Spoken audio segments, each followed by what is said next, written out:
Hi, I'm Anthony Hendrickson, Dean of the Hyder College of Business. Welcome to beautiful downtown Omaha and this month's Mid-America Business Conditions Index. We've surveyed purchasing and supply managers in the 9-state region, stretching from North Dakota and Minnesota right down the center of the country to Arkansas and Oklahoma. Here to discuss the survey's economic outlook is Creighton University's economic professor, Ernie Goss. Hello everyone, welcome to the Mid-America Business Condition Index for the month of September. I'm your host, Paul Adey. On my left, next to me is the esteemed Dr. Ernie Goss. How are you, sir? I am good. We're in gray. I mean, there's not a color here. We're in gray, but the economy's not in gray. It's I won't say it's in red hot, but it's still steaming along. Well, it'd be bad news if we were draped in black. Wouldn't that be? Well, I'm as close to black, but we're doing okay. I think you look great for what it's worth. Well, I'll return the compliment. All right. Well, last month we ended with a lot of talk about the impending Hurricane Irma, and subsequently there were several hurricanes after that. How did that affect the overall index? Not as much as I thought it would. I thought we would see higher gasoline prices. Gasoline prices did increase, but not what I thought we'd see. Now, there are some negative impacts coming. Now, that would be on construction. In other words, we're already seeing nationally housing prices rising. At the same time, we're selling fewer and fewer houses. Now, what does that mean? Supply restrictions. That's all it is. That's it? That's it. Now, we're going to see more supply because we're going to be rebuilding in Houston, rebuilding in South Florida. We're going to be rebuilding in Puerto Rico and the Virgin Islands.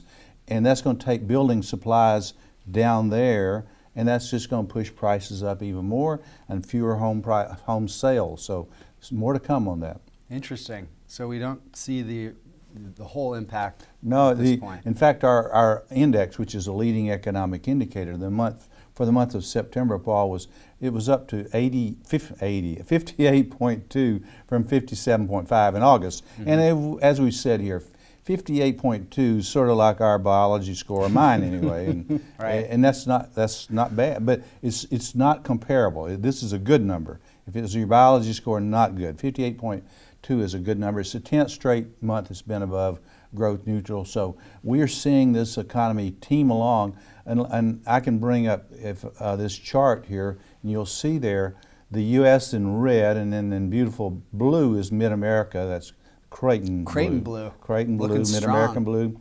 You see it's been trending upward for quite some time, right. About 10 months and 12 months. We're seeing it growing. That's a real good number, and I expect that to continue as manufacturing in the region is doing well. Great way to start the show, Dr. Goss. A lot of positivity there. How will this all be impacted, or how will it impact the job market? The job number was down for the month. It was September was 52.0.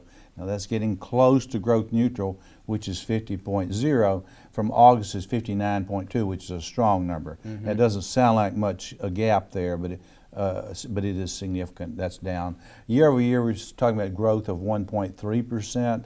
That's pretty good. A little bit below the national number of 1.4%. That's for the 9-state region, stretching, as you know, from North Dakota and Minnesota right down the middle of the country to Arkansas and Oklahoma in the south. Right. We asked this month about, well, I guess we're going to talk about, you probably want to ask me.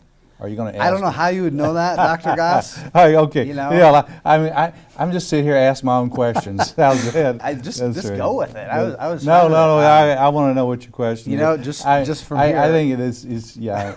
We economists, we can see ahead. I can see ahead. You know? You can predict that. I was predicted say, you were asking. Hey, Dr. Goss, how are the inflation numbers? The inflation numbers, wow, up significantly, up to 79.56.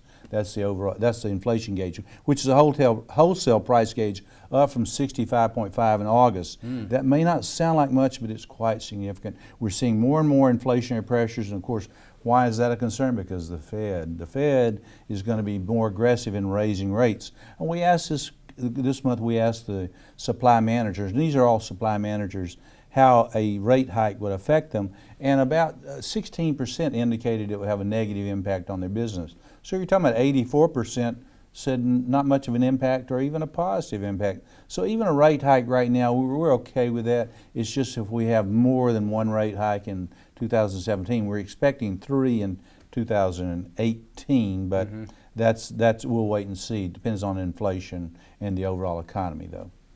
Interesting. Along those lines, what do we need to watch for? Well, boy, it's hard to tell these days, Paul. But I hope you know, Dr. Goss. well, I know what I'm going to be watching for, and I hope most of our audience is watching that as well, in addition to others. But October the 6th, that's Friday, that's this Friday, Yeah. the wage report. Now, you say wage report, what is that? I thought it was an employment report. I'm starting to call it a wage report because the employment, everybody focuses on jobs. Look at the wage number. That tells us about inflation. It's been growing about 2.5% year over year, moving up to 2.5 to 3. That's going to be a concern from the Fed, so that's something to watch. The CPI for September comes out October the 13th. The number for August was 0.4%. Now, using my old math brilliance brain here. ears? Yeah, that's 0.4%. Multiply that by 12. And you come up, lo and behold, 4.8%, almost 5%. That's, I won't say it's too strong, but Janet Yellen, the head of the Federal Reserve, says it's a one-off. Well, maybe. You have enough one-offs, it becomes a trend. That's a real issue. So keep an eye on the CPI. Repatriation of earnings. The president just last Thursday proposed reducing the rate for earnings abroad, bringing it back. That'll have some fairly significant impacts as those earnings come back into the U.S. and they're provided in dividends or in greater investment. So those are things to watch. That's great stuff, Dr. Goss. Well, thank you, Paul. I like your shoes too. I know I mentioned that Yeah, well, off air. it's the best I can do. Risk factors and warning signs. What do I need to watch out for? What do the viewers need to watch out for? Well, I shouldn't say it's all. It's a lot to do with Congress. The president's put forward, and the Republicans, tax reform package. An impasse there, just blockage, would be a real problem. That doesn't sound good. No, it doesn't. No, blockage, whatever. No blockage, No no impasse. impasse. I don't want that personally or in Congress. Or professionally. But, yeah, professionally, blockage. But nonetheless, that's a real issue, and if we need tax reform, we got to have it. Republicans and Democrats need to come together on this. The president put together a number of good proposals. Federal budget impasse. What's that? We got to have a federal budget moving forward in terms of spending, in terms of taxing, back to tax reform going forward. And finally, too aggressive Fed. The Fed now is indicating that they might get more aggressive. Well, that's an issue if they raise the funds rate, which is now 1.25%. It's going to go up to 1.5%. It could go up 3 more times in 2018. That would put it at 2.25%. Anything above that is going to be a concern.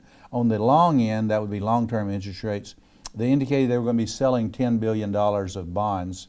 That, of course, reduces the price of bonds, increases the yield on long-term bonds, which for the viewers out there means longer-term interest rates, whether you're borrowing to buy a house or you're borrowing for building a new building for your company.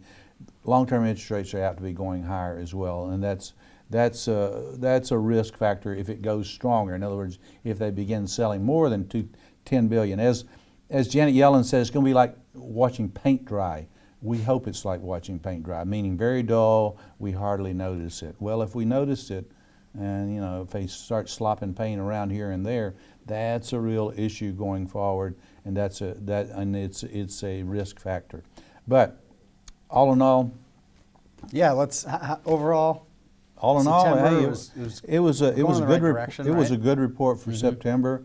We're seeing manufacturing expanding, even durable, non-durable goods manufacturing. The outlook is pretty positive, but with rising inflationary pressures. But it was, we'll see what next month bears on November the 1st when we give results for October from our survey. Sounds great. Until then, may your economic cup runneth over.